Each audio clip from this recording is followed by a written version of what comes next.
بسم اللہ الرحمن الرحیم۔ سسیلین مافیا اور گاڈ فادر۔ ناظرین، یہ ریمارکس ہمارے نہیں بلکہ سپریم کورٹ کے سابق چیف جسٹس جناب آصف سعید کھوسہ صاحب کے تھے جب وہ نواز شریف کی نااہلی کا کیس سن رہے تھے، اور اسی دوران مسلم لیگ نون کے ایک رہنما نہال ہاشمی صاحب سے ایک تقریر کروائی گئی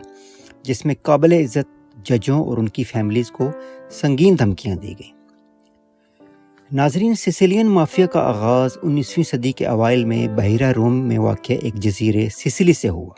جو کہ اٹلی کے جنوب میں سب سے بڑا جزیرہ ہے۔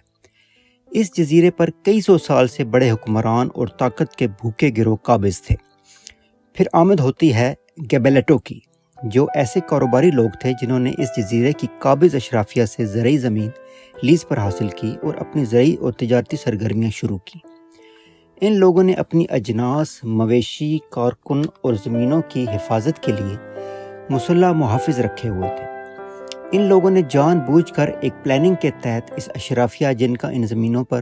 کئی سو سال سے قبضہ تھا کو قرض میں جھونک دیا، یعنی کرائے اور ٹیکسوں کی مد میں اتنی رقوم ایڈوانس میں ادا کی کہ بالآخر گیبیلیٹو اور ان کے ساتھی اس جزیرے پر مکمل قابض ہو گئے۔ ناظرین، وقت گزرتا گیا اور یہ جزیرہ مافیاز کے مختلف گروہوں میں تقسیم ہوتا گیا، جہاں ہر گروہ اپنی خود مختاری کا دعویٰ کرتا تھا اور اپنی مجرمانہ سرگرمیاں کاروباری انداز میں چلاتا تھا۔ بڑا مافیا گیبیلیٹو کی اہم سرگرمیوں میں شامل تھا کہ چھوٹے گروہوں اور مافیاز کے درمیان تنازعات کو حل کروانا، ایک دوسرے کی دھوکہ دہی سے ان کی حفاظت کرنا، غیر قانونی معاہدوں کو منظم کرنا، ان کی نگرانی کرنا، اپنے ایجنٹوں کے کارٹل کے ذریعے جزیرے اور اٹلی میں واقع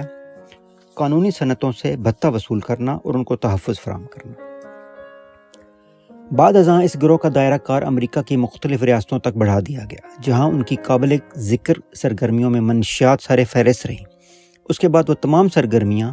امریکہ میں بھی جاری رہیں جن میں وہ مہارت رکھتے تھے، یعنی بھتہ وصولی، ٹارگٹ کلنگ، اغوا برائے تاوان اور منی لانڈرنگ شامل رہیں۔ ان مافیاز میں ایک بات مشترک تھی، وہ یہ کہ سب اپنے اپنے گروہ کے لیڈر کے ساتھ وفادار تھے،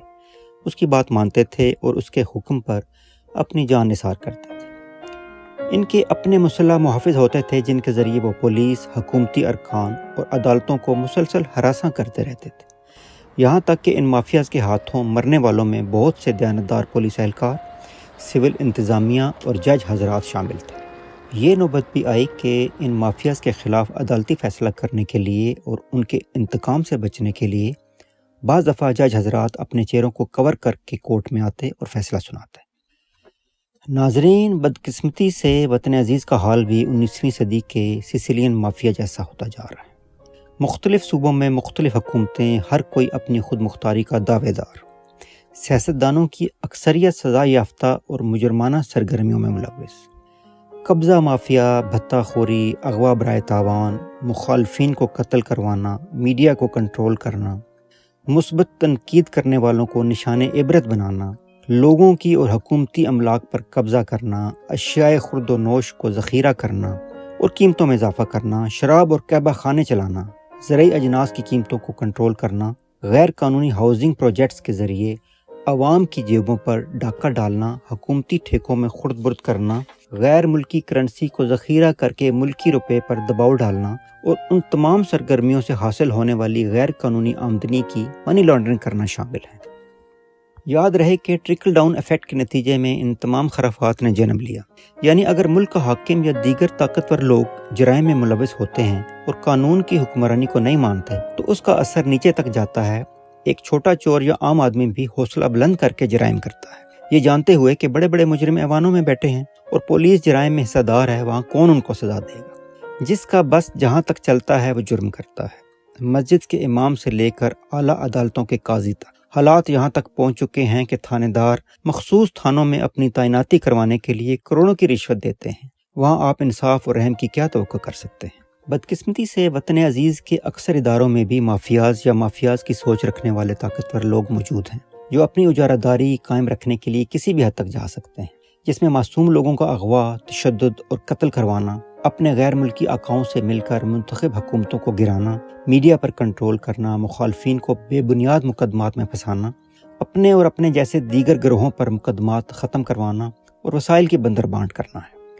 ناظرین، ان مافیاز کا کامن ایجنڈا ہوتا ہے اپنے مفادات کی حفاظت کرنا، مقدمات سے بچنا اور ملک دشمنوں سے مل کر ہر دور میں حکومت پر قابض رہنا۔ جدید دور میں ان مافیاز کا طریقہ کار بھی جدت اختیار کر گیا ہے، جس میں ملکی اداروں کی اہم شخصیات کی ریکارڈنگ کرنا، ان کی ذاتی زندگی کی نازیبا ویڈیوز بنانا اور پھر بلیک میل کر کے تمام چھوٹے بڑے مافیاز کے تحفظ کو یقینی بنانا شامل ہے۔ اگر آپ مسلم لیگ نون، پیپلز پارٹی، JUI اور MQM کے گزشتہ 30 سالوں کے ادوار کا جائزہ لیں تو معلوم ہوتا ہے سوائے چند کے تمام ہی کرمنل ایکٹیویٹیز یا آرگنائز کرائمز میں ملوث رہے ہیں۔ اگر غیر جانبدارانہ تحقیقات کے ذریعے منصفانہ اور بلا خوف فیصلے کیے جائیں تو تقریباً تمام ہی سلاخوں کے پیچھے ہونے چاہیے، لیکن گزشتہ کئی دہائیوں سے جو ان سب کو سزاؤں سے بچا رہا ہے اور بار بار مظلوم عوام پر مسلط کر رہا ہے، وہ خود ایک بڑا مافیا ہے جو اس کرپٹ نظام کا بینیفیشری ہے۔ اگر 22 کروڑ عوام چاہتے ہیں کہ ان کی آنے والی نسلیں ایک کھلی فضا میں سانس لے سکیں،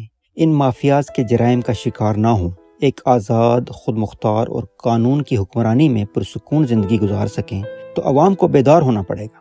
اور ہر سطح پر اپنی آواز بلند کرنا پڑے گا۔ ناظرین، اپنا بہت خیال رکھیے گا۔ اگلے ویلاگ میں پھر ملاقات ہوتی ہے۔ اللہ حافظ۔